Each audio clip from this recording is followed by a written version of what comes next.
God, I hate it when people know what they got. Well, tough one, dude.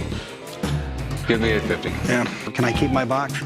No, man, the box is part of the deal. Done deal.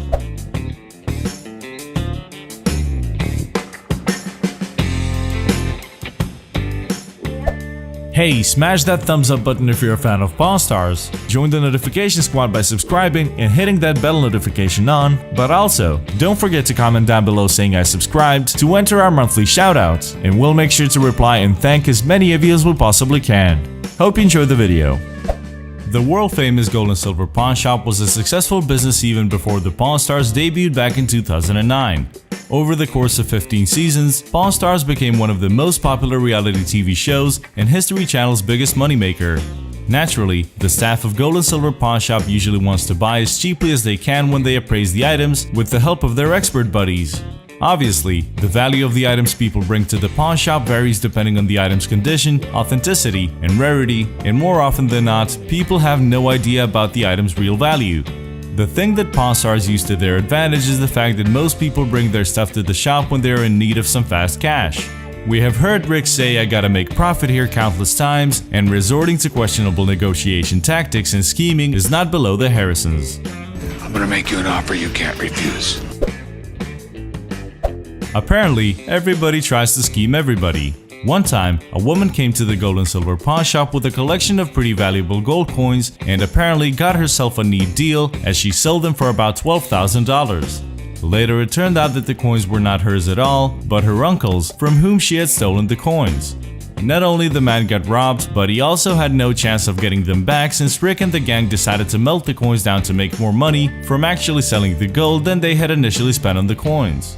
The story comes with another twist and another revelation, since it turned out that the gold coin collection was actually worth about $50,000, as it contained rare coins like a 1903 St. Gaudens $20 gold piece, silver Morgan coins from the 1880s, and contemporary 1-ounce American Buffalo gold pieces. Not only did the uncle got robbed, but his niece got schemed by the Pawn Stars and got only about a quarter of its worth before she was finally caught and served a sentence for theft. Back in Season 7, Corey set out to prove to Rick and the old man that he should have an ownership stake in the pawn shop. He saw an opportunity in the lawyer David, who came into the pawn shop to sell a 15th century samurai sword.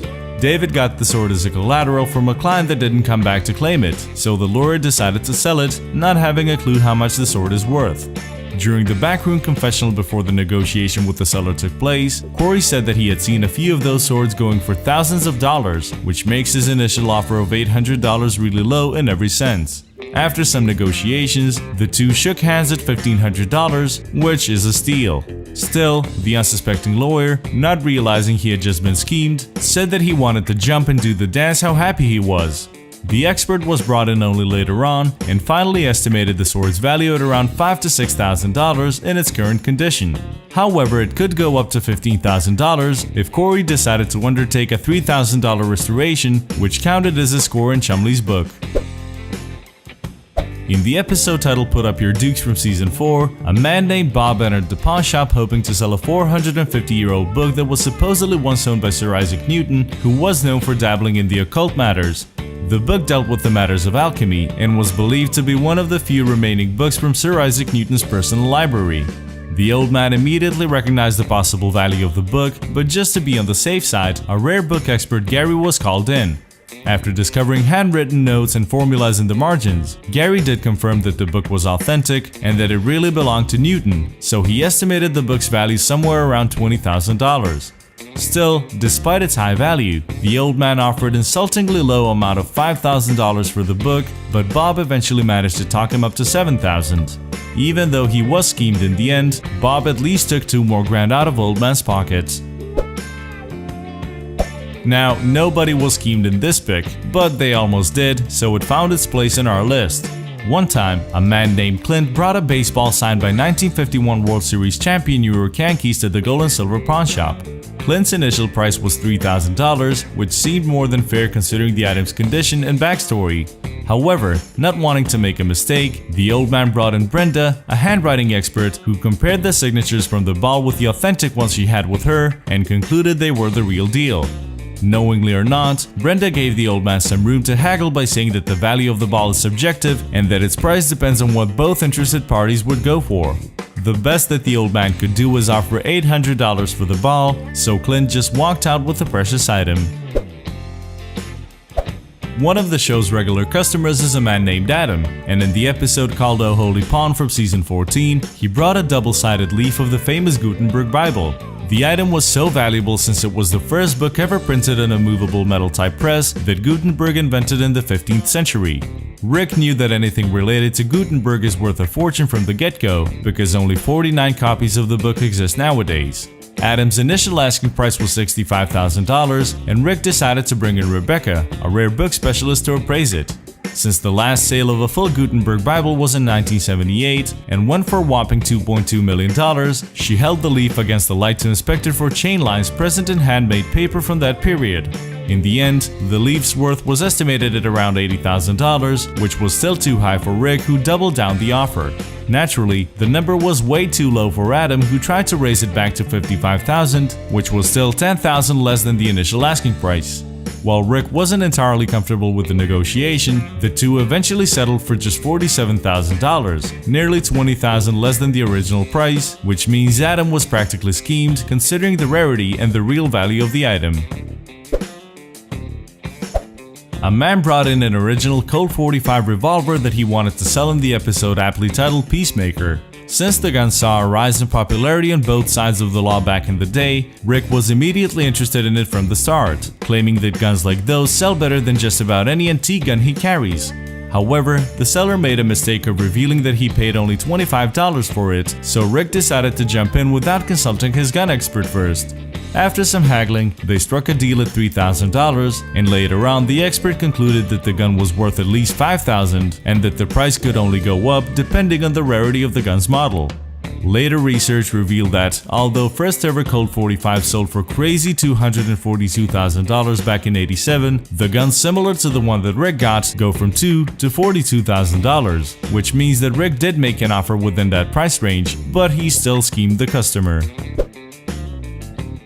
Another customer that was almost schemed by the gold and silver pawn shop was a woman by the name of Diane. In season 4, she came to the pawn shop with a bound copy of the Godfather screenplay, which wouldn't be all that interesting if it weren't for the mysterious signature of Val on the first page. Diane wanted to sell the script so she could raise funds for the charity organization, hoping it's worth $10,000. Still, without much to go on except enigmatic Al, everyone thinking about Al Pacino, so Rick called in a handwriting expert John, who eventually confirmed the authenticity of the signature. Despite the fact that The Godfather is one of the greatest movies of all time, Rick wasn't ready to give more than $500 for it, so Diane decided to keep it. Ultimately, she managed to sell the screenplay for a whopping $12,000 at a charity fundraiser, but there was a twist. After hearing about the auction, The Godfather producer stepped forward to clarify some things. His name was Al Ruddy, and he was actually the one who signed the script. When the Pawn Stars aired for the first time ever, a man brought Rick an 1890 Hotchkiss 2-pounder cannon.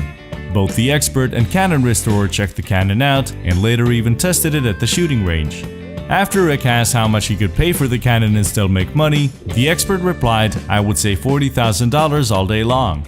The customer was pretty happy, saying that he had only expected to get $30,000, which admittedly doesn't give you the best starting point for negotiations. But Rick also accepted this price immediately. This probably meant that there was more money to be made on the cannon and that there would have been at least some room for negotiations, so the seller was most likely schemed. One time, a man brought in a JFK cigar box with the remaining 8 unsmoked cigars that JFK owned while he was in the White House between 1961 and 1963. The seller was hoping to get $95,000 for it, unsure how low he was willing to go. Still, he made a costly mistake by revealing that he's looking for some quick cash since he has a private museum and wants to move to a bigger facility, which obviously gave Rick an opening. Using the fact to his advantage, Rick initially offered him $50,000, and even though the seller hesitated to lower the price that much, they settled for $60,000, which is still scheming as the box was really valuable. Rick and the old man made a sweet deal when they bought a restored 1962 Lincoln Continental. Seller Devin stated that after doing most of the work himself, he had put enough time and money into it and he was finally ready to let it go. He was looking to get $13,000 to $14,000 for the old car, but since the Pawn Stars pointed out that the interior had been neglected, they shook hands at just $9,500, leaving the seller with a loss of $35,000 to $4,500, which definitely qualifies as a scheme. On top of that, it turned out that the original showroom price for the Lincoln was $10,000, so Rick and the old man paid less for the car in 2009 than it was worth when it first came to the market in 1962, which is pretty unusual for well-kept classic cars. Thank you for checking this video out, and don't forget to smash that like button and also subscribe for new videos every day. Turn that bell notification on and comment down below that you subscribed, and we'll make sure to reply and thank as many of you as we possibly can. Once again, thank you for watching and see you next time.